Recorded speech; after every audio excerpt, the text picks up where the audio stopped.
Pada kali ini, info populer akan menyajikan tragedi paling mengerikan yang pernah terjadi Indonesia, yaitu konflik antara suku Madura dengan suku Dayak pada tahun 2001 silam.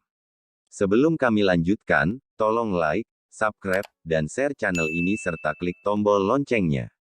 Konflik ini diduga dilatar belakangi oleh peristiwa adanya warga suku Dayak bernama Sandong yang dibunuh oleh warga suku Madura yang menetap di sana.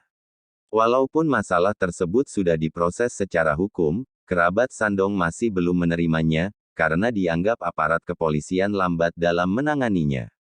Sehingga suku Dayak melancarkan serangan ke rumah Matayo yang diduga pembunuhnya dan menewaskan 4 orang suku Madura. Selain itu, suku Dayak merusak rumah, bangunan, dan kendaraan milik orang Madura. Setelah itu, suku Madura melancarkan balasan ke rumah Timil warga suku Dayak yang diduga ikut dalam penyerangan ke rumah Matayo, walaupun berhasil melarikan diri, rumah Timil dan kerabatnya dibakar oleh warga suku Madura. Walaupun pada saat itu, warga suku Madura berhasil memukul mundur warga suku Dayak. Namun, justru memancing amarah suku Dayak dari luar daerah konflik. Akibatnya, perang saudara antar suku ini tidak dapat dihindari. Beragam senjata digunakan mulai dari tradisional seperti mandau, tombak, dan celurit, hingga senjata api dan bom rakitan. Konflik ini bermula di kota Sampit, dan kemudian merambat ke kota Sambas, Palangkaraya, Pontianak, dan kota-kota lain di seluruh provinsi Kalimantan Tengah, sampai di ibu kotanya, Palangkaraya. Konflik ini terjadi pada bulan Februari tahun 2001. Dan dapat diredam pada akhir tahun 2001. Hampir 1 tahun lamanya. Akhir tahun 2001, pemerintah pusat dan pemerintah daerah Kalimantan Tengah memulai tahap rekonsiliasi kedua suku. Akhirnya, kedua suku tersebut menyepakati perdamaian, dengan ditandai tugu perdamaian antar kedua belah pihak.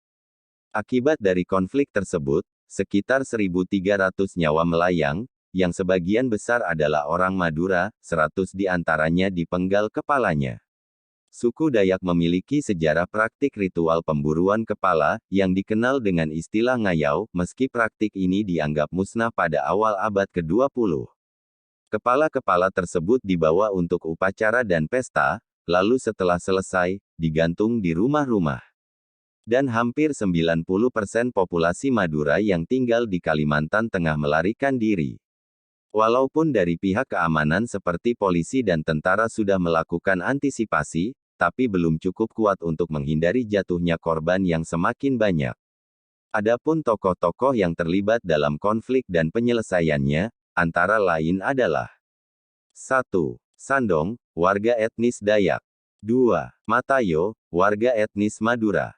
3. Timil, warga etnis Dayak. 4. Purnawirawan R. Hartono, Kepala Staf TNI AD pada tahun 2001. 5. Sujono Atmonegoro, Jaksa Agung pada tahun 2001. 6.